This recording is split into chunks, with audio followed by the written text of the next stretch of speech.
Hi everyone, and welcome to episode 15. We're at Jim Bob Cast. I'm Jim. And I'm Bob. Good evening, Bob Air. How are you, sir? Full of the joys of spring, even though it's definitely the bleak midwinter. Oh, how is the weather treating you over there, old boy? I am cold. Oh, you're full of cold, aren't you? You did a COVID test this week, didn't you not? I had a COVID test yesterday, so it was interesting. Those that have had COVID tests out there, God dear me. So the experience itself was fantastic. Well, not fantastic. I was a drive-through test. I was in my car when I booked it. I pulled over to the side for all of you legal eagles out there. Booked it on my phone, drove straight to the test centre, drove straight into the test centre. They scanned my phone, unwound my window, or electric window, pulled it down. Person come out in full PPE, which was good to see. Shoved a cotton bud to the back of my throat, give it a little twizzle, then shoved it to the back of my head and basically scraped the remains of what's my brains there. And then off I went. And I had a text about an hour and a half ago to tell me that whilst I didn't have COVID, I should go and see another doctor. No, I'm joking. But no, I tested negative. So it was just a little bit of sniffle and a cough. But you got good news very indeed. Good news. And whilst we're on your health, we will do a little bit of housekeeping. Our beloved captain, Pierre-Emerick Aubameyang, obviously this week missing 2 games due to personal family reasons, and everybody who was probably following the club and the media around it were just making stories up. I mean, I feel sorry for him, to be honest. His wife's cheated on him. He's cheated on his wife. They're getting divorced when actually, everybody knew fuck all. And it's just about 45 minutes ago, he's now released a statement on his Instagram handle, just thanking everybody for such the lovely messages. And it was his mother's health, which was a significant problem. Maybe she doesn't reside in the UK then, which is why he had to travel. He sort of alluded to needing to travel. Now doctors and nurses have restored her so that she's comfortable, and he's very grateful for all the support and looks forward to getting back to the club. So just from us at Jim Bob Cast, we obviously wish Mrs. Aubameyang very, very well, and I'm glad to hear that it's maybe not as severe as what we all were concerned about. I just wish that everyone's on the mend and, get well soon. And, to anyone that's poorly out there, I hope you get well soon, and best wishes from us all here. It's not the best time out there, whether you're Mr. Aubameyang, Mrs. Aubameyang, or anyone there, Or Frank Lampard, Bob. Yeah, Frank Lampard this week sacked and Tuchel employed with immediate effect. Ruthless from Chelsea, ruthless from Abramovich. They are like this all the time. They have pretty much a revolving door at Chelsea, even if you include all the success they've had. But they've sustained success for periods of time now where other clubs have ebbed and flowed. It's a funny one for me because, we sit and look at it as fans who inject money into our clubs, pay subscriptions to be entertained by them, and they are sports entertainment brands. And I guess in order for them to operate at the top levels, they have to stay at the top levels. So on one hand, you have to respect the ruthlessness of the board to say that when we believe that you're below the graph that we set out, which was the standard that you needed to conform to stay in your post, you're underneath that graph and we think you're diminishing. So a name like Tuchel becomes available, who has been widely regarded at a top level in Europe, and they struck to see an opportunity. The thing is, obviously, all of the historical Chelsea fans and lovers who have seen Frank Lampard, their top scorer, an absolutely goated career, an infamous career at Chelsea, and goaded as one of the top central midfielders of Premier League history, and probably rightfully so. But Frank Lampard, the footballer, and Frank Lampard, the manager, have to be regarded as 2 very different individuals in his employ. Yeah, the only thing that I find quite interesting here, and, if it happened, it wouldn't, as an Arsenal fan, upset me, is that the last time a club moved on a club legend from the manager role and replaced them with a recently sacked PSG manager, it was Unai Emery at Arsenal. So good luck to you, Chelsea. Yeah. You know, look, we'll see what will happen. The fan base in football, the point I'm making is don't like it, but from a business perspective, I respect it. And if I was a Chelsea fan in this situation, I'd be looking at the positives from it, not sort of Abramovich bashing because he's let go of Frank, because that means technically Frank could be invisible in his job. You know, win, lose or draw, his job should be safe forever, and that just can't be the case. It's ridiculous. It's a results game out there. Football fans are incredibly fickle. They're more fickle than people on Love Island, and it's just. If you're winning, your manager and your team are the greatest players ever. If you're losing, you're getting ripped to shreds left, right and centre, whether you're coach, managers or anything. You know, and as Arsenal fans, have we been guilty of that of Arteta this year? Yeah, we have. And you know what? We've been like that all along. Players as well for the team. Yeah. The margins in football are the size of a gnat's dick. That's just football. Now you bring up Mikel Arteta. We'll move on to him because I think he's had a very indifferent week. He's had a bit of a Jekyll and Hyde week. So Southampton twice, Bob. Once in the Cup, once in the league. You said to me on the phone you really hoped that after the Cup loss, it didn't go full 360 into the league. It did.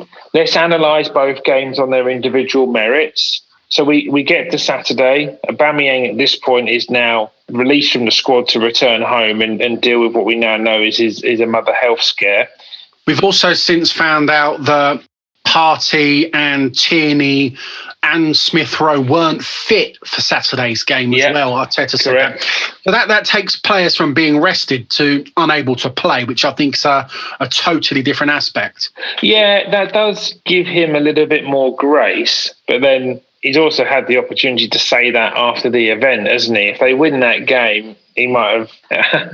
I don't know whether he's covered himself there or not, because you say Partey wasn't fit, but he was fit 48 hours later, and subsequently played long enough in the game to get through the win against Southampton. And those that seem to be fairly close to him in the media suggesting that he'll be fine to play on Saturday as well. So. Yeah, he looked huffing and puffing towards the back end of last night. But what I would say is the minutes he was on the pitch against Southampton and the minutes he was on the pitch early on yesterday, he completely was streets ahead of other players. He's just silk, isn't he? He's like velvet. He's a serious player. So, but the point is, though, is that there were players that were definitely fit who were rested, who've made... you've made a complete change to your front three. In Saka, Laca, and what was Orba or so obviously Aubameyang's taken himself out of the squad, so it's slightly harsh. But you've got a completely new front three. You've got no Partey, which has been an issue, and then you've got changes in your back four. And obviously Leno stayed in goal, Matt Ryan not being quite ready. But Arsenal played like a team that we recognised pre-December. Because definitely. It was in the midfield, there was not an ounce of creativity. Willian came back into the side, again, looked extremely dogged, wasn't able to pick the ball up from the two deep lying players and create and get in behind. I felt very sorry for Eddie Nketiah. He's absolutely on breadcrumbs being the second string number 9, because Smith Rowe and Saka had so much to that Arsenal team. It's almost like a luxury to be able to play with those two boys. And then when you drop down and you see Williams in the pocket, you're like, fuck's sake, I'm just not going to get a look in all day. Then, on the flip of that, Eddie actually got his chances and didn't actually remotely look like taking one. He had a proper day off at the office. Nketiah, what do you think? I don't think I've seen good parts of Eddie Nketiah this season. I've also seen some indifferent stuff. And what it showed against Southampton on Saturday, he looked like a small boy playing against men. He didn't bring anything. He's not, in my opinion, good enough to lead the line for Arsenal, I'm afraid. I saw nothing in him. No strength. When he had chances, he didn't put them away. He's not the fact he didn't put them away, because obviously any striker's allowed to miss a chance. Aubameyang and Lacazette have done it. I mean, Lacazette done it last night. But what they do is when they do get a chance, they go bang and they will score that next one, which Lacazette did do last night. And I just think that, yes, he hasn't played since December in Nketiah, but no, I'm sorry. I just didn't find him. I didn't think he was good enough, and I don't think. I really struggle, actually. Now I've watched Eddie play quite a lot this season. I really struggle to comprehend, in my mind, him scoring a goal outside 10 yards out. But he hasn't, has he? No, but I also watched the way he plays on the shoulder and the way he tries to get in behind, and I'm just not sure that it's in his game. I know Aubameyang can do it. We know Lacazette can do it. We know Saka can do it. From last night, we know Pepe can do it. They've got a bit more physical presence about them. And I don't think it's sound derogatory. He is a bit of a fox in the box, isn't he? And I just don't know whether or not we play football to accommodate his playing style. We don't. And maybe that's a blend of us not playing it as our style, and also the way we you've got to remember a month ago, or not quite a month ago now, but sort of 6 weeks ago, we're looking at Arsenal as if they're relegation candidates, and we're ripping them to shreds for no creativity, no goals, losing 4 on the bounce nearly at home, and an absolute tirade of abuse towards a team. Now, all of a sudden, with the introduction of players like Smith Rowe, Saka on the right, they're starting to create more. They're starting to score more. They scored 3 goals plus now in 4 of the last 5 games.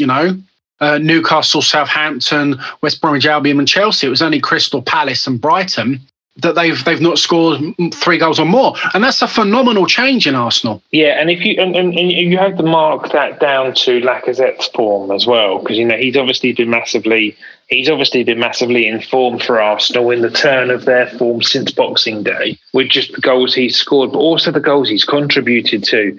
And I can't, taking the goal scoring part out of it, I would be as far to say that no other person who can play in the 9 in the club, even Aubameyang, even has the ability Lacazette does back to goal to be involved in those moves that has brought other goals. We mentioned it in previous pods about the way Smith Rowe assisted 3 of Saka's goals recently. I think Lacazette had been involved in the sort of assist before the assist in all of them as well. He's been involved in the build-up, sure. But I tell you, that's very interesting you said that. And it's quite comparable. If you look at Lacazette versus Nketiah, the same way as I'm going to say if you look perhaps at Willian versus Smith Rowe.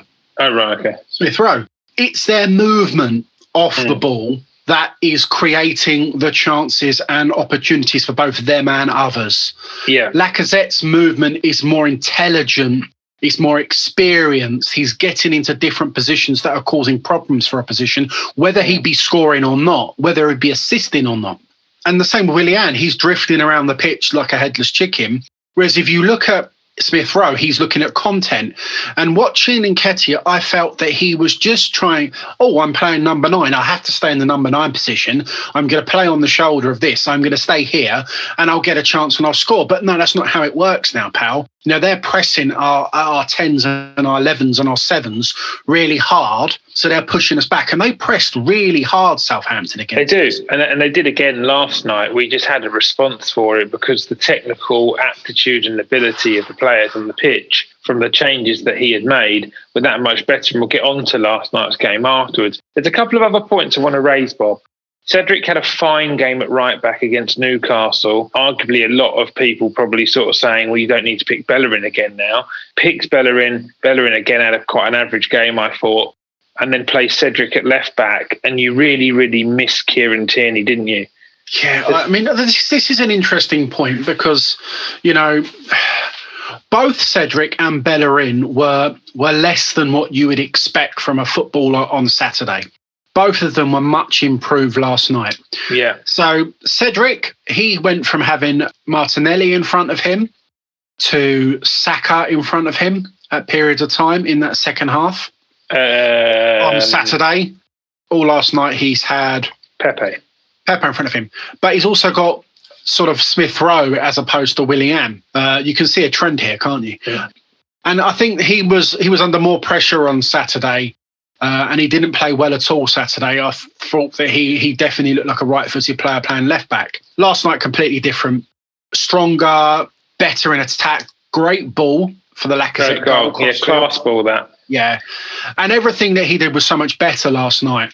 Bellerin the same. I mean, one of my bugbears with Bellerin is he's drifting from a right-back role. He's coming inside all the time, and I don't like that. You know, people can disagree with me. People can have their opinions. Arteta can. But he is drifting from what I would say is a right-back or right wing-back's role, coming further inside so much more than I would want from a player in that position. And I think, you know, I don't think, but he was better that last night. He hugged the line more. He was less trying to come inside last night, especially into the box, playing with Saka at right wing than he was the previous game when Pepe was playing right wing on Saturday.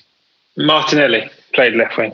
No, right wing. Sorry, boy, I was referring to Bellerin. Yeah, Cedric looked a totally different player on Tuesday versus Saturday. Totally different. Yeah, so Pepe played left wing in front of Cedric last night, and Xhaka played right wing in front of Bellerin last night. And on Saturday, Pepe played right wing in front of Bellerin, and Martinelli played left wing in front of Cedric. Yeah, and I think just having those two different players playing those positions gave the discipline to the fullback to play a better game. And I think that has a great contribution to it. I also think, you know, it's the spine of the team. You know, we could go through and tell exactly why Arsenal played better last night versus how they didn't play as well on Saturday. And those two players were, you know, you can say it was the players' fault. You know, I don't think Cedric I don't think he had a good game, but I don't think you could blame him potentially for having that such of a bad game. No, he wasn't notably there on Saturday. We were missing completely in the central midfield positions. It shows how much of a difference Partey makes and how much of a difference Smith Rowe makes in his. We actually did our first watch along last night because you came in clutch for me with the assist because I was having technical issues out here in Dubai. And yes, it was actually interesting watching the game along how much ESR adds in the 10 role defensively and tracking and pressing, where it's a more nonchalant kind of lackluster attempt at it from Willian. And that showed again on Saturday, because when you lose that intensity last night to press them higher up the pitch started to create Southampton to make a few more mistakes, where by Saturday they completely played us off the park with their midfielders. So, you know, I tried to review the individual games, but it's very difficult when you've played them 3 days apart and it's the same side. And they were the telling moments. And the other point I wanted to make, I just thought Arteta just made his subs a little bit too late because, you know, he wanted to rest players. I'm adamant about that. And we'll get on to the point, I think you and I both want to talk about, it obviously appears that the league is his priority then and trying to compete for a top 4, top 6 place. But if his changes work and they go on and score, well, then you've committed yourself to 30 minutes injury time. And the players that you were hoping to rest have ended up playing between 70 and 55 minutes anyway. So all of a sudden it becomes a fucking stupid thing to do to rest them in the first instance. Do what you did last night with Partey, get him through 60 minutes, have the game sewn up, and then rest them. You know, Partey adds so much more, as does Smith Rowe, in that attacking sense from the first minute than they do ever coming in, because teams are settled. Partey starts the game, plays a half. You know, we're not 1-0 down. We could be 1-0 up. Smith Rowe could have contributed to that. You can then sub them on. Then the pressure's less there on the players that are not in form. Mm. You can also shuffle it about. El Nene is probably never going to win you a game, but he can certainly go a long way to preserving a lead for you. Yeah, and he did do that really well, actually, in the last couple of games. But he did that well against Newcastle, and he came on and did that quite well last night. So I think you make a really good point. The last point from Saturday that bugs me, Bob, is I feel a bit sad for Gabriel. You know, he's contracted COVID. Arguably, I don't know whether he got a disciplinary from the club or not, but it's described that he had some maybe broken protocol and had a bigger gathering than he should have done around the Christmas period. COVID's taken it out of him. And then obviously he looked rusty, didn't he? Yeah, the success of Mari, who's now injured, and then Luiz came back well against Newcastle. He came in for that game against Southampton, and he didn't look remotely like the player that he had done the first 3 months of the season. So let's look at this from the first 3 months of the season, when we were lauding Gabriel 3 back-to-back or the three-peat of Player of the Months early in the season. Now, what I think we've gone from is you've got Holding playing in good form. Is he our first choice, do you reckon, at the moment? It's difficult to say that he isn't it? Because he keeps getting picked to play with every other partner. He hasn't been replaced yet. I mean, I really wanted to see a Marry-Gabriel partnership, but I thought last night actually was the first time we won a game and the centre-backs had a poor game. I thought both of them were poor last night. But yes, I think Holding has probably, on merit, secured the right-hand centre-half position, probably because he's one of only two right-footed centre-backs we've got as well. So then you've got Gabriel and Marry both been good this season when they've been playing. Yeah. And you've got Louise that showed promise as well. And I think that's a healthy situation to be in currently. Mm-hmm. Agreed.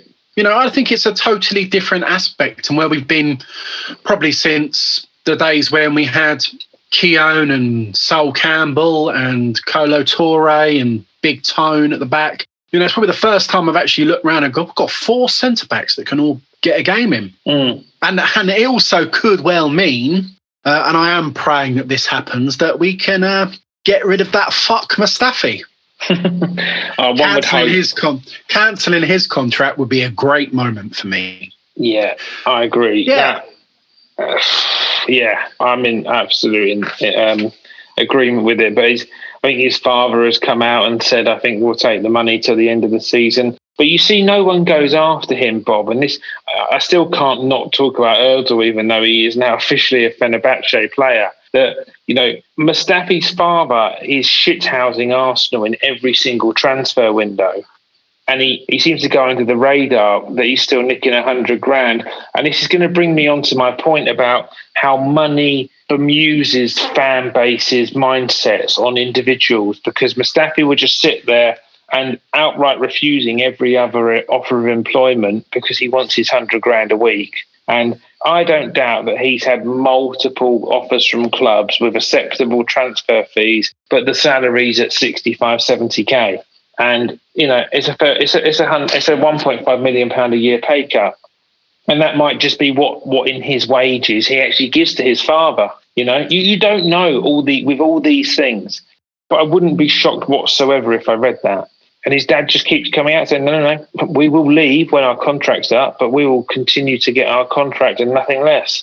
And with all due respect to Ozil, he's found a mutual ground where he'll terminate his deal. And if he actually performs for Fenerbahce, which he says he's desperate to play football, Fenerbahce actually pay Arsenal for Ozil. Yeah, he's not earning. Apparently, he's taken a pay cut to not earn any money for the rest of the season. Just to play football. Mm-hmm. You know, because of the financial problems they're in. Yeah. So, and obviously, hence the reason he's going completely fucking berserk on the social media to raise the profile of the club, to probably try and secure commercial deals so the club can give him money. So let's get back to our doubleheader against Southampton. Yeah. We lost on Saturday to an own goal. Terrible way for cup holders to go out. Dreadful. It really, really is. Almost went out with a whimper. Last night back with a bang, 3-1 victory.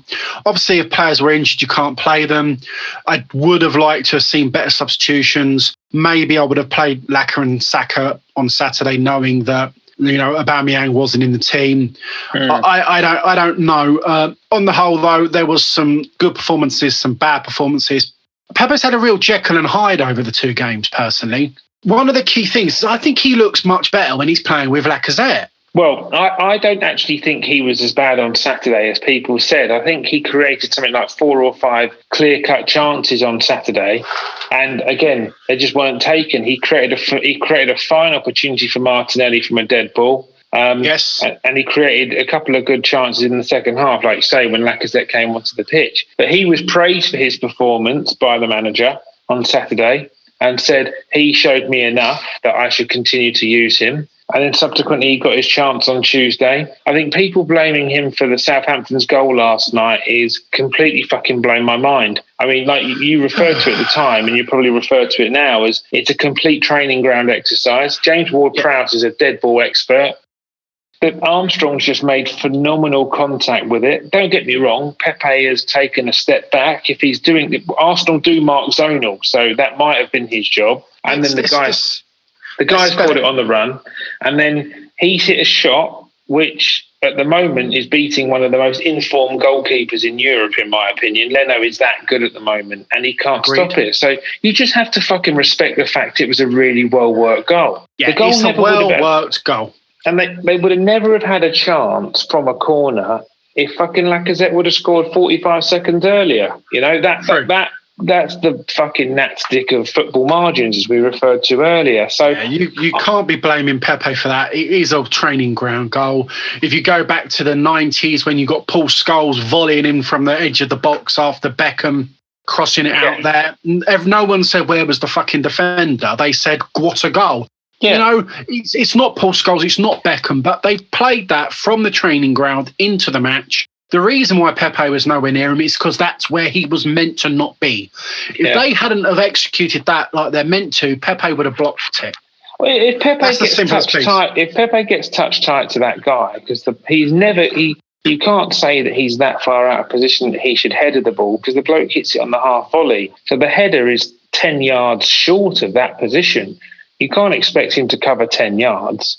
So, you know, if he gets touched tight to that, it could fucking ricochet or go in any direction. So, like you said, you have to just respect the fact that other teams can score good goals against you, and that was one of them. But talking of Pepe, he was, you know, this has got my goat, James. He was booked last night for walking off the pitch slowly. He was booked for walking. He was booked for walking because he wasn't substituted. So I am absolutely incensed that yellow card wasn't rescinded, because subsequently Pepe didn't go off, Martinelli didn't come on, and it was a change of substitution, Willian for Smith Rowe. You know, he's been booked for leaving the pitch and wasting time. When he didn't leave the pitch, he left in the 92nd minute. You know, he could have got a second. He could have got a second bookable offence. I'm really annoyed that we didn't see anything in the media today, because I was perplexed by that as well. That really aggravated me, to say that the Referees Association, it was one of those precarious situations. The player was down injured, hence the reason the player was walking off. So you can't tell me that Arsenal, someone in their administration team, went right to the FA and just re-describe that situation. They have to.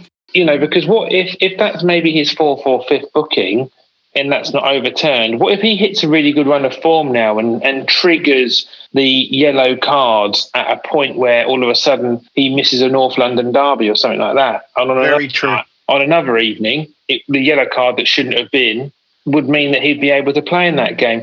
So it can't just be forgotten because he didn't end up getting another yellow, thus meaning he got a 2 yellow red. It still contributes to potentially a tally of yellows that could lead to a suspension. Absolutely. And on that, if I was Pepe earning fucking €100,000 a week plus, I would say absolutely no fucking way I will go batshit crazy if you try and take the £8 fine from the FA out of my wage packet for that, because I 100% do not deserve to be booked. And I know it's £8, but it's the point of relevance that you as a club have not said to the FA, this guy's just made a complete fuck up, rescind it. Well, that's it. And that's what we bring to our new feature on @JimBobCast, which is Fuck of the Week. #FOTW. And this week's Fuck of the Week goes to the debut, Kevin Friend, for booking a player whilst walking. Congratulations, Kevin. Your Fuck of the Week trophy will be in the post to you. Obviously, it won't be sent till after COVID protocols, but you could put that on your mantelpiece as the first ever Fuck of the Week. You fuck. Indeed. So Southampton takes us to what is actually Arsenal and Arteta's priority this season, James? Well, it absolutely is the Premier League now because of what happened on Tuesday evening. And I've been thinking about this in the last 24 hours, and I don't know whether or not I fucking respect the balls to the mast mindset of Arteta. I think I do. You know, he has gone out with a pretty much full-strength side in the league. He's kind of putting his... You know, I've won the FA Cup in my first season. Pinning his colours to the mast for sure, Albin. Yes. So we are 20 games in. We're 8th. in the league with 30 points. Most teams around us have 2 to 3 games in hand, though, which could potentially see us drop to 11th on level games. Yeah. So Benfica we've got in Europa League if that goes ahead. So was the FA Cup our best chance of European football next year? Well, I certainly thought so.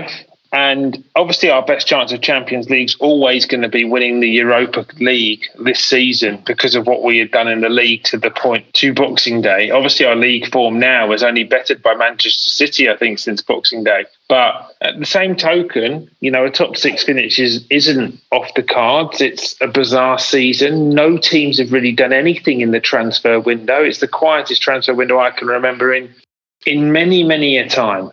But he obviously wants to find league form. And the team that played on Tuesday night last night was significantly more like the team that has played post-Boxing Day fixtures, which has had such a good return. So they scored 14 goals in the last 6 games, which, when you look at the fact I think we've only scored 26 goals this season, so we've scored over half our goals in 6 out of the 20 games. So that's an unreal return. And 3-1, 4-0, 3-3 in our league games. Yes, we played against lesser opposition, but you've got to beat what's in front of you. We said this many a time. The league form has drastically improved, and that's... you can only say that's a positive for Arsenal. Are they good enough to put in a run to get themselves into the Europa League spots within the league? West Ham are currently, I think, 4th in the table.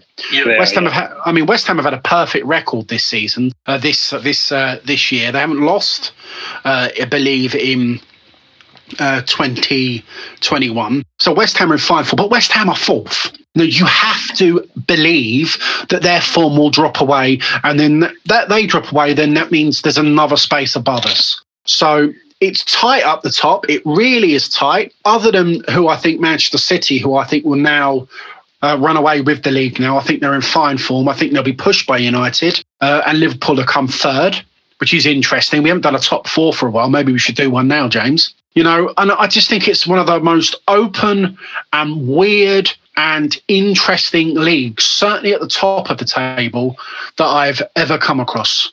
Yeah, it's a really odd one, Bob. It's a really tough one to call. I think whilst we were playing last night, Man City were absolutely disembowelling aside West Brom. And they all of a sudden look good for their chances of winning the Premier League. Man United have had a phenomenal turn in form since we beat them in October. Absolutely. And this is going to be a really interesting game now, because both sides went into that fixture in October out of form, and we had a good competitive game, but neither team coated themselves in glory. Both teams now go into this fixture this coming Saturday in really good form. So it's a really, really, really interesting one. I don't really know. I respect the fact that he's going for it in the league title. I think it's very, very difficult to think that top 4's quite in our grasp. I think another 5 games need to unfold. I think the teams around us that have missed fixtures need to catch up, so we kind of see where people are with their retrospective kind of games in hand. One team have 3 games in hand on us. So as Jeffrey Boycott says, you can't judge a wicket until both teams have batted. So we do need to see our games unfold. Although a lot of those games that are in hand, teams are actually playing each other. You've got Leicester City playing Everton tonight. So that's a game in hand both of them have got. They can't both win it. So that will affect the league there. So there is a lot of, I think Villa are due to play Spurs, and they're in and around there. So again, they both can't win it. So you've got a lot of, cross-referenced and cross-team games there. So it will unfold. The league will take shape. And it will be interesting to see, if you use your 200-metre parlance, as the stagger unfolds and we hit the straight, where is each team? 18 games to go, such a long time, 54 more points on the cards. If Arsenal can hit a high ratio, there's no reason why they can't finish top 4. Yeah, Arsenal... They won't. Well, look, Arsenal would need to average, I think, over 2 points a game for the remainder of the season for that to be genuinely viable, and that's a serious ask. You know, if you look at a team, so if you look at to average 2 points a game, sorry, James, to average 2 points a game in the remaining 18, they will have to win 12 out of the 18 games. Yeah, that's a flat average there to do that. That's quite an achievement. Yeah, and we've won the same amount of games as Liverpool have this season so far. You know, looking at the numbers, you know, but they've got a game in hand. It's just the fact that we've lost 8, and no other team in the top 11 have lost that amount of games. The next biggest losses, Villa, Chelsea, and Southampton have all lost 6. You know, so there's daylight between us and the others as well. But it's sort of about the points you win as opposed to the points you don't win. And I think the fact that we're still there, snapping at heels, albeit, as I just said, we could drop to 11th on level games. Could, you know, it's a really weird league, and I'm not surprised that anything could go along and happen. No, I agree. It is a really weird league, you know. And if we average 2 points a game, we got to 66 points. Would that see us where we need to be? Chelsea finished 4th last year with 66 points, in tied 3rd with Man United, who had 66 points the season before. 71 points was 4th. The season before that, 75 points was 4th. The season before that, 76 points was 4th. Yeah, so I mean, it would suggest to you that you're still going to be way short of the mark. You know, and City and United could have a double up from here, but that would leave them with 82 and 80 respectively, which would obviously be significantly shy on those teams that have won the league in the past. Obviously, Liverpool 99 last season, City 98, and Liverpool 97 the season before that. City scoring 100 points the season before that. So Chelsea winning it with 93 the season before that. And the year Leicester won it, which was a bizarre year where arguably we should have won it, they won the season for 81 points. So it's which was the last time previous to last season that 66 got in the top 4 as well, 15-16. And it is an odd season like that Leicester season. So, you know, 66 may be in with a chance, but the form that we've had in the last 6 games, we've won 5, drawn 1, lost none. That sort of form needs to be not a million miles away from where we need to be. Absolutely. And one of the things, if we're going to be sort of moves us on to our next point that we want to talk about today, James, one of our things that you just said we wanted to do is to average 2 points per game for the remainder of the season. Yeah. Well, we certainly won't be doing that if young Willian is in the side. He's just... How can I describe him, James? I described him very well on Twitter. Willian is the new variant. Well, I love it. I think I called him a kipper, gutless and smoked. But yeah. But Willian's not good enough. No, his Chelsea career, that's the player that Arsenal thought they were signing. And then he became the new variant, which was I just wreak havoc on everybody around me, because he's gone from 190-minute goal contribution average, which is very acceptable over a long career, to he's this season for Arsenal, he's contributing in the league a goal every 313 minutes. He's had 3 assists in 939 minutes. So basically, he will contribute to us a goal every 3.5 games. And the hardest thing to stomach is obviously 2 of those assists were in the first 80 minutes. So he's actually had 1 contribution in the last 810. Yes, that's absolutely correct. And that was a cross against Wolverhampton Wanderers, which Gabriel headed in. Yeah, which I think goes down as an assist, but it's not creative masterpieces. But it also goes down as an open goal in abbreviated commas, because it was a short corner play back to him, and then he crossed the ball in from about 5 yards, near infield from the corner flag. But it started as a set piece, didn't it? So Willian's contributing a goal every 313 minutes. If you look at what Arsenal scored this season, 26 goals in 20 games, so 1,800 minutes. Arsenal themselves are looking like they score a goal every 69 minutes. That's their flat average for the season. However, when Willian starts, so he started 12 games this season. Willian. Yeah. So in those 12 games Willian has started, which will include that game against Fulham, first game of the season. So where he gets a positive with that for his goal contributions, that's included in this number. Arsenal are averaging a goal every 98 minutes. So we are almost worse off by a goal contribution for a third of a match when Willian plays. And if you want to look at that, I've looked at stats even more and I've delved in a bit deeper. So if Willian is on the pitch, we are scoring a goal every 85 minutes.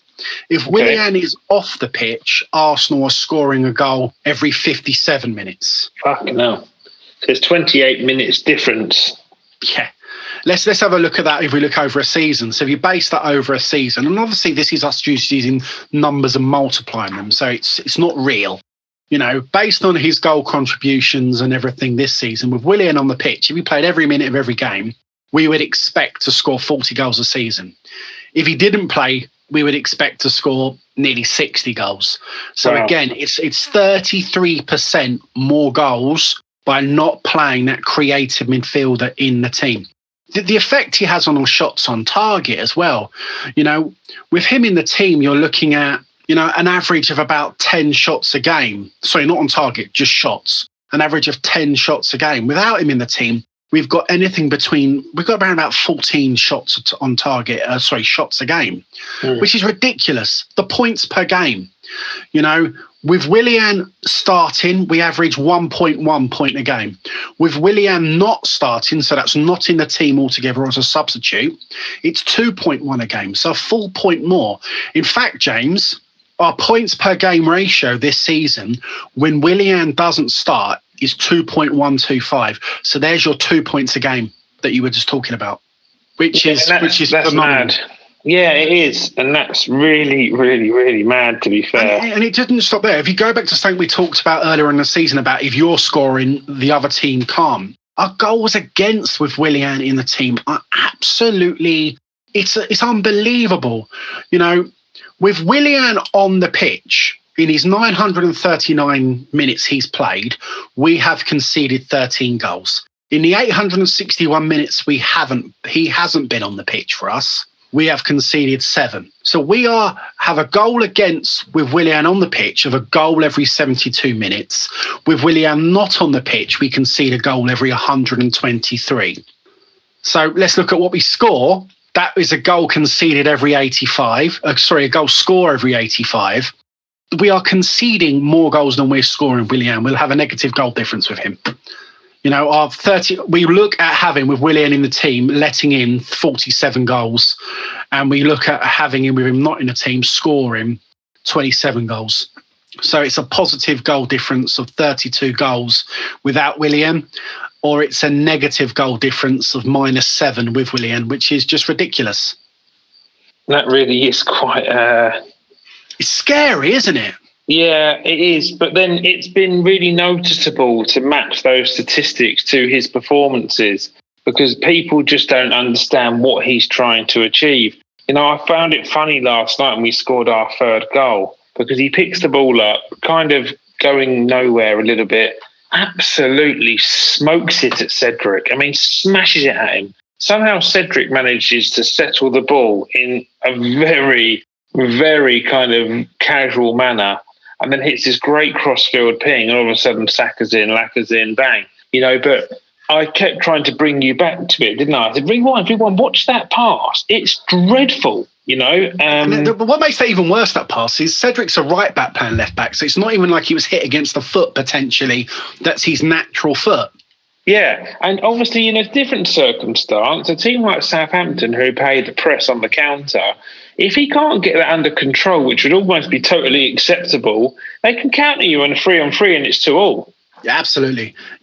I just everything he does on the pitch, he drifts around, he runs around like a headless chicken. Arteta is persistent with a player that is simply having a negative influence on the way the team plays, the way the results are. It is negative. The numbers, based on 20 games this season, so we're over halfway, the numbers based on 20 games show that Arsenal will give you a much better output with him not on the pitch than when he is on the pitch. So it baffles me it's beyond belief, beggars belief, why Arteta is still going to persist with him.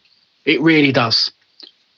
I mean, the thing is that, in my opinion, if Ødegaard needed to come in, and we'll obviously get onto him shortly, and now it's official, and they were still a player short, it just makes sense to me that they would consider deregistering Willian. Because I'm all of the numbers, Arsenal under Wenger obviously were a heavy analysis and stats-driven club. Arteta has said that's one of the traits that he's picked up massively from working under Wenger, and Guardiola is a Wenger fan as well. So I must imagine that these football managers now are inebriated with data. There's no way that someone must not say to them X, Y, and Z, player on the pitch, player off the pitch. You're right, James. You're absolutely right. And by contrast, another player that fans are slating, and I don't get me wrong, I think some of Nicola Pepe's performances have been less than perfect, but he's contributing a goal every 189 minutes. Yeah. In a very, in a much smaller sample size of minutes, he's only played, including up to last night, 569 minutes. Obviously, these are just based on a match being 90 minutes. It doesn't include any injury time. So that's roughly 43 minutes a game. He's actually scored 3 goals. That gives him a goal contribution every 190, 189.66, if you will. That's a much better output from a player that we are saying is a £72 million flop. It's not a bad output. That's a goal every 2 games from a player that's not getting minutes to bed himself in the squad. It might be true to say that if you do look at Pepe's minutes, he did get that reckless sending off, and potentially that could have upped his minutes per game ratio at that point in time, because that was obviously prior to Saka being fit. But yeah, his output is better than that of Willian's. Also quite interesting to say that in the early parts of the season, both Willian and Pepe sort of changed of the guard. They were very much used as alternates, So if you look at the first game of the season, Pepe came on 75 minutes, the same time as Willian went off. They actually were the same substitution. The same in the West Ham game. Willian goes off on 64 minutes, Pepe comes on, so on and so forth. In fact, the first 3 games of the season, that was the case, and that trend then carries on later on in the season as well. And when Pepe's gone off, Willian's come on for him.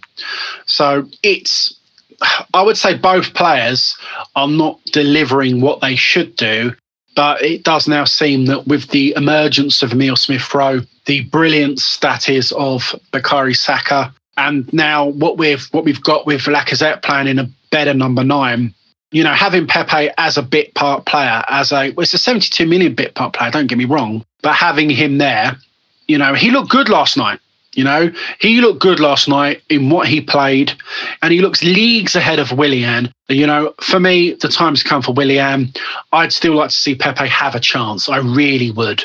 I thought Pepe showed a lot last night in his game. I thought he defended quite well. He worked well with Cedric, and Xhaka was pivotal to what we've been saying about Pepe in previous weeks. He wants to play on the shoulder and needs the ball in behind quickly. He has played a lot of games also with the team that had been sort of constructed around Willian at the start of the season. And it was slow ball, slow. And we saw in all the reels and all the highlights of Pepe at Lille that they moved the ball incredibly quickly through the lines and through the transition, which is when he was so destructive in the French league. So last night was the first time I've seen him get the ball through the channel and cut a defence open. I can't. And honestly, I cannot remember when he's received a pass like that. Arsenal for however long, he has actually self-made a great deal of his own chances. The goal at Sheffield United was a self-made goal, it was a 40-yard run, and I think the other goal he scored this season was a penalty. So that goal, the Sheffield United goal, Bellerin actually gets accredited with an assist for that. Right, okay. Yeah, but then last night, Xhaka, who had a rich reign of form, you didn't hear him mentioned too much on Saturday because he was neither here nor there. But last night, again with Partey, gets to get in the pocket a lot more and distribute the ball well, and played a couple of exquisite passes last night. And the one to Pepe was a fine pass. And Pepe showed a lot about his game last night that Arsenal fans haven't seen of him yet. Gets into a great position, is incredibly strong because the defenders all over him, and very clinical from the left side. And we've naturally known him as a inside forward from the right side. So he's shown the diversity of his ability as well. I think one of the interesting things about Nicola Pepe, well, if you look at his form in the Europa League this year, and even that form just after he got sent off against Leeds, his then form in the Europa League this year, his form has been very good in that competition. And you cannot ignore that. Whereas if you look at Willian, his form, other than the first 80 minutes at Fulham, has been poor. If you want to slate them in the same breath, I think you need to then be able to compare them. And there is no comparison for me between them. I don't disagree with fans. And in fact, after parts of the game on Saturday, I was in agreement with many a fan. They were possibly lesser players for us on the pitch. But Pepe's nowhere near the abysmalness of Willian. And I'll still say this now. I think the boy deserves a chance. I think he needs a run of games. Depending on what the occurrence is with Mrs. Aubameyang, I would certainly like to see him start on Saturday against United in that left wing role. I think that's fine for me. And if he's got someone like Tierney playing alongside him, then he's back and fit, then that would please me even more, because I think he would be even better than potentially what he was last night. Yeah, he shows a lot of ability, I think. But, people will label him with this £72 million price tag. And it's interesting, we discussed this last night. You said it to me that apparently the chairman of Lille came out and said the reason why it was 72 million. You know the story better than I, James. Maybe you should say it. The story was that they believed that the price tag as to why they accepted the Arsenal deal was because Pepe had an agreed price with Arsenal, which was less than the 72 million that was touted. However, Arsenal had asked to pay for the transfer over 5 years, which is why they didn't do the Zaha deal. They regarded both players fulfilling a gap in the front three, which was that of a pacey goal-scoring winger. And they opted to do the Pepe deal because they were able to pay the money, which in essence was a transfer fee plus an interest coupon, which now people now believe it to be an inflated transfer fee. I actually think Arsenal agreed to pay about 62 or 63 million for Pepe, and there's about £9 million of interest over the course of the 60 months that they're allowed to pay the transfer fee back in full. If, for whatever reason, they come into money, then they can pay the fee down earlier, thus bringing the transfer fee actually down from that was obviously touted in the media at the time of when he was signing. So, actually in the grand scheme of things, Pepe at 63 million and Zaha at 80 is two different circumstances. The fact that people think that Arsenal have paid 72 and Zaha was only 80, and people were saying, fuck's sake, for 8 million quid, why haven't you done the Zaha deal?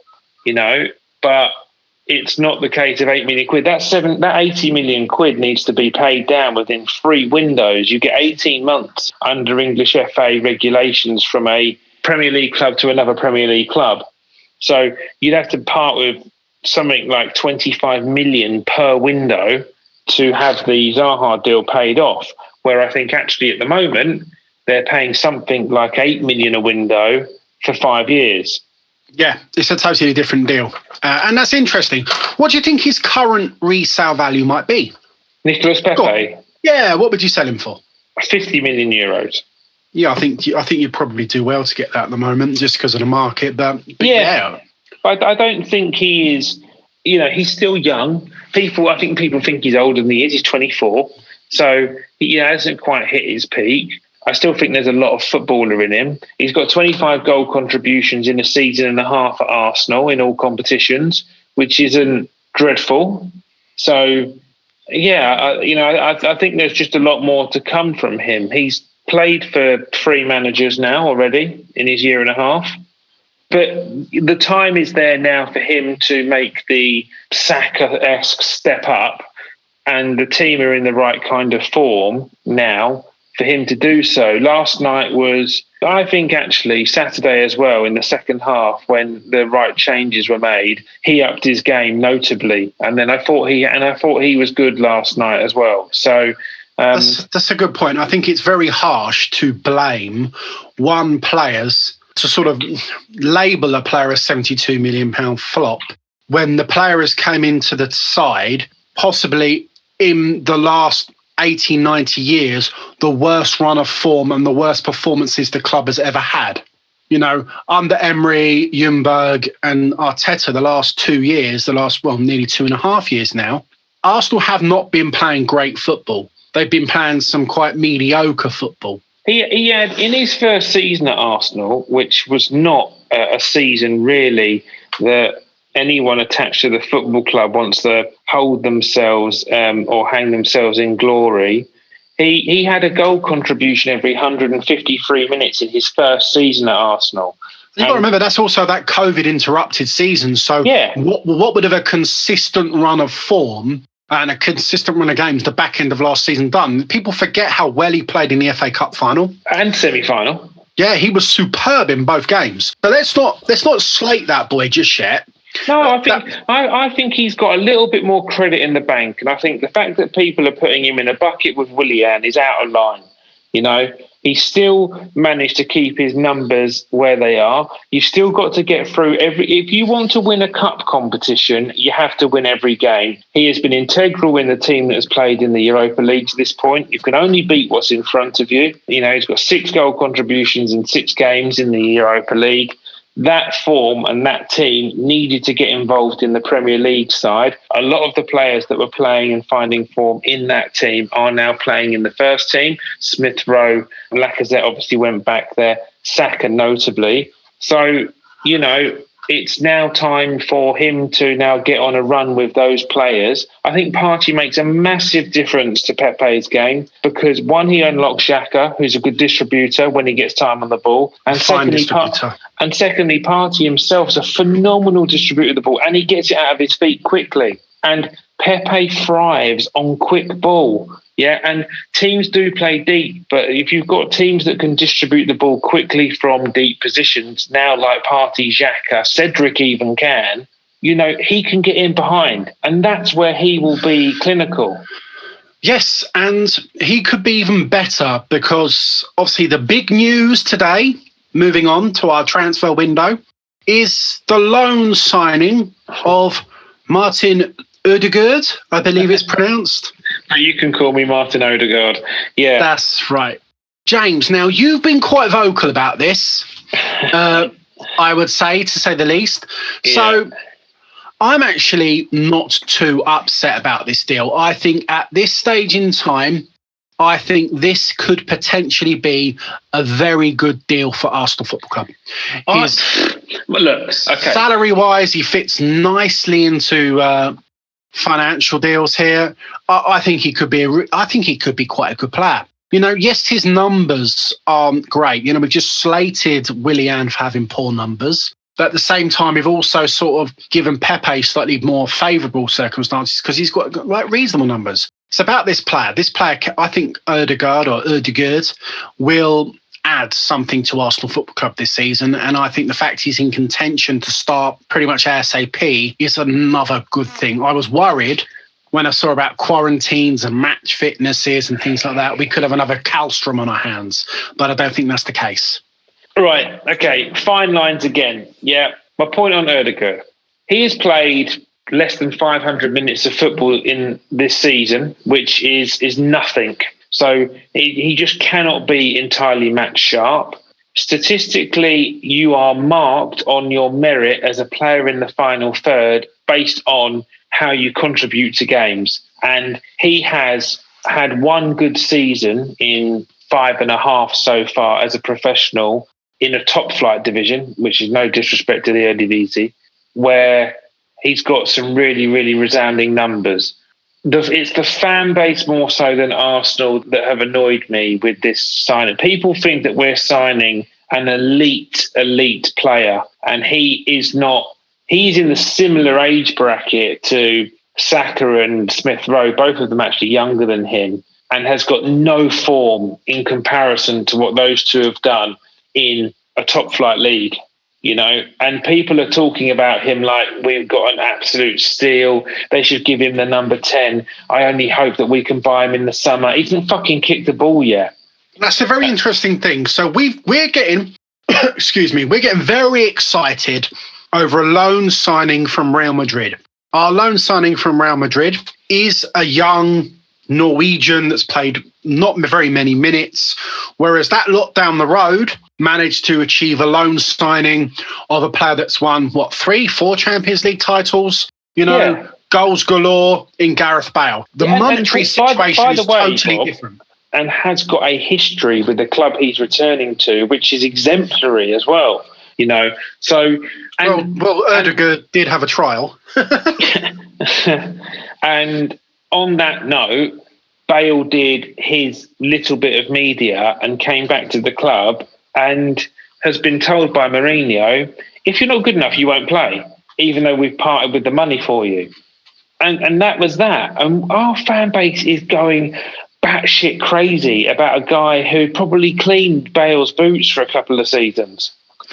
James, I'm firmly putting myself in the camp of the batshit crazy fans. I'm really excited. Yeah, but you love about New. The prospect. You get a hard on for New. Look, I try and look at things just a little bit more rounded from a business perspective. He has got 150 days at the football club. That is not long for anyone. Historically, the best contribution of a player, bar Aubameyang, because he comes in absolutely fully in the 9 role, that I have seen from a player that can play in the front 4 that's not the number 9, in a half season is Arshavin. Arshavin had something like 10 or 12 goal contributions in his first half of the season, almost in that season. I think it was 09-10. Single-handedly almost got Arsenal top 4 football that year. We were 6th, I think, when he signed. That is the way that this sort of deal is being touted, that this kid's got to do something on par with that. I know people are saying we're not paying him a lot of money, but in retrospect of what we are paying for him, we are paying about 140,000 euros per match for him, which is quite a fucking chunk of change when you look at it in that regard. I certainly would really like 140,000 euros per Arsenal game. Yeah. So, look, if I had the chance to spend a bit of money in this window, I would have liked to have gone for like a Julian Draxler. I think you could have achieved a purchase option on him from PSG. He's got a completely proven track record. He can play right and left. He's quite two-footed. He's very mobile. He's got experience at the top 3 leagues and an extensive international record. He's 27 years old.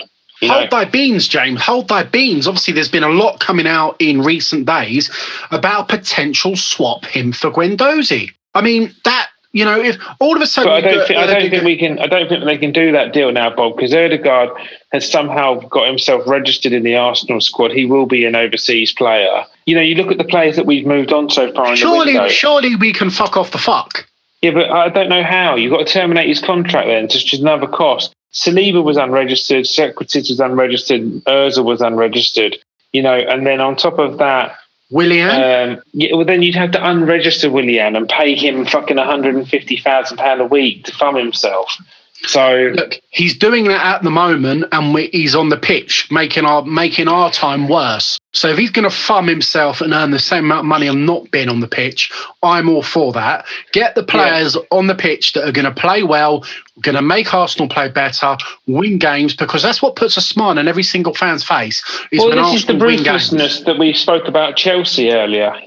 That is how ruthless a football club should be. It's big club mentality. Big club mentality is to bring players in that do the job. Forget sentiment and any shit like that and do it. So if they're going to want Guendouzi and they're going to do a swap for Draxler, and it means we have to deregister somebody halfway down the line, but Mustafi's earning £100,000 a week, and he's earning £100,000 a week, and he ain't playing, And when he does play, he's shit. There's 5 players ahead of him. You're right. So look, Kolasinac has left. Matt Ryan, I think, has taken his place, or the club haven't registered Runnison, which is how Ødegaard has taken Kolasinac's place. That's a definite possibility. So that means at the moment you're neutral. Someone has to leave before someone else can join, or like you say, you deregister another player. But coming back to the Ødegaard point, he doesn't play for Real Madrid for no reason. Do you know why I'm probably negative about Ødegaard, Bob? Is because we've had Dani Ceballos for 2 seasons, and I think he has been very below par. So okay. I've just got previous with a young superstar coming out of Real Madrid, because when we signed Ceballos, it was Real Madrid. He was going to be one of the next big things. Just couldn't get in ahead of Modric and Kroos, which is fucking fair because they're 2 of the finest centre midfielders in world football. And he had a phenomenal career with the Spain under-21 team in the 2018 Cup. So, as did Francis Jeffers for England. So, well, there you go. Dance that time. Yeah, so we thought we were getting our hands on a really good up-and-coming player. I think he has been absolutely bang average at Arsenal. His Arsenal career over 80 games, to me, is worth about 4 out of 10. And we are signing another player around the same age who's probably had the same kind of deployment at Real Madrid in regards to being a bit part fringe player, been loaned out to other clubs, and has got the same kind of touted valuation. He just plays in a 10 instead of in an 8. So that's why unfortunately it's sour grapes for me, because I just don't understand. Real Madrid are not having a great season. I just don't see them moving an asset on for €2.5 million because they don't need the money, because they're federation backed. So I don't know why, if they thought this guy could add something and they could go and make a charge at the league title again for €2.5 million, they wouldn't let him leave. Okay. So I'm sorry it's negative to all the listeners and stuff like that. But for €2.5 million, Arsenal, who run themselves so strictly and annoyingly because a fucking prick of an owner doesn't open his checkbook up and just properly invest in the team, which is what it desperately needs, €2.5 million to plug a bucket for 6 months is perfect for Arsenal. So I just think the deal works financially more so than it does actually for the team in regards to productively. It's certainly risk-free financially. Yeah. I'll tell you another good deal. And I think this was a great signing, is the signing of Matt Ryan. Yeah, I reviewed that off the bat and was quite unimpressed by it. But then I actually thought about it. I apologised to Walid Arsenal, who's a really good tweeter, actually, Walid1, for anyone who's on the Twitter arty. And he made a lot of valid points. So Matt Ryan's got over 120 Premier League appearances. He's an Arsenal fan as a kid. That deal makes loads of sense. That's a smart bit of business. Yeah, because Runnison wasn't coming in with them, wasn't cutting the mustard. And to sign a keeper that I think is a really good keeper. He's been promising. Whenever I've seen him play, didn't he play for Anderlecht? I believe that's where he started off. And then he came across to this country. Yeah, I think you're right. So he's got ability, no doubt. And when you're playing goal for Brighton, with the utmost respect, you're used to being busy. So, and he's played with a reasonable defence in front of him. So, if he can do a bit of Agent Ryan and get someone like Lewis Dunk, I'd love to. I've always liked Lewis Dunk. Or who's the other guy at Brighton that we like? Is it Basuma? Basuma midfield, yeah. Yeah, they like him, don't they? So, look, all in all, it's 2 clever signings, Bob, but with the utmost respect, not 2 very flattering ones. But, smart business with what they can do. But with that window, 2 loan signings, no investment, the expectation for 120 plus million spend in the summer, I don't give a fuck about COVID, X, Y, and Z, is absolutely there, because wealthy people aren't affected by declining markets because they're wealthy enough to win in markets that, with all due respect, fluctuating markets after, world pandemics mean that normally the rich get richer. So can buy the way out of it. Yeah, so transfer window is going to slam shut in the next few days. Left back issue, I'm still concerned about. Talk about Bertrand. Talk about this guy in France. I don't know. I don't think we'll get another player over the line. What do you think? The last 7 days are always the most busiest in transfer windows. It'd be very interesting to see what happens between Saturday and when does the window close? Actually, on the 1st. I really don't know, James. I think it is the 1st, but we'll find out. I'll find out for you, old boy. Yeah. So then we'll be recording on Monday. I'm led to believe there's a very good chance we have a special guest on Monday evening, but more will be revealed on our Twitter page at JimBobcast. Joining us on Monday for the United review and the review of the window. Talking of United, let's give that a preview then. So, serious doubt on Tierney. I don't think Aubameyang's going to be in the squad. There's obviously doubts on Smith Rowe, and I don't think Partey's got the full 90 in him, potentially. So there's your other ones there. Otherwise, lineup-wise, Leno in goal, Bellerin. I think Tierney will play. It would make sense if he's being rested in those two games to risk him in that game. It's an important game. Or do you think Man United, their fortunes have really turned around? They're in fine form. Pogba and Fernandes are on fire. Do you think, we could get beat with him in the team? Let's not play him and play him in a game where we could win with him. I don't know. No, I don't.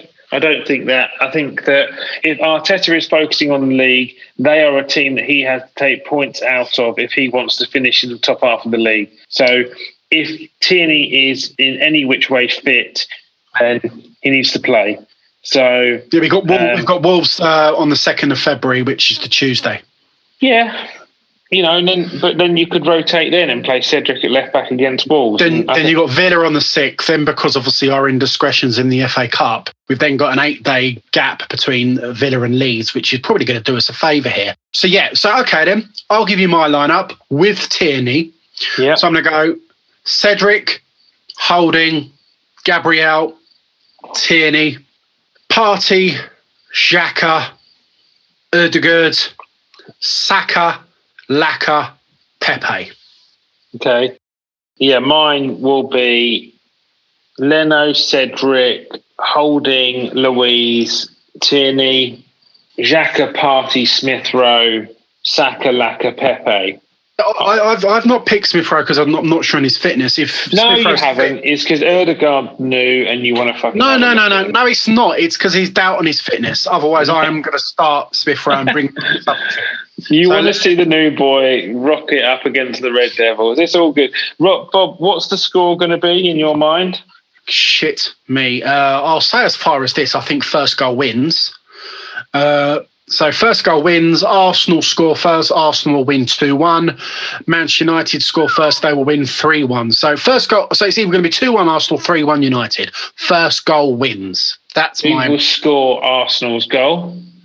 I think Arsenal's goal. It's that sort of game where I can see Lacazette nicking a goal here. Maybe a penalty. You never know. I think Bruno Fernandes will score a penalty, and especially if your mate Louise is playing. Unfortunately, yeah, but he does well against the Manchester clubs.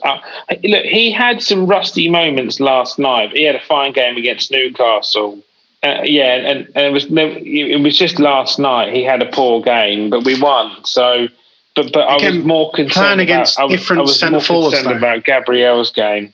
I was more concerned about Gabriel's game, to be honest, against Southampton Saturday. He looked really rusty, as you said earlier. So, fine lines, but I'm going to stick with Louise. Score? I think Desmond. I think 2-2. Okay, fair enough. And who do you think is going to score for us, old boy?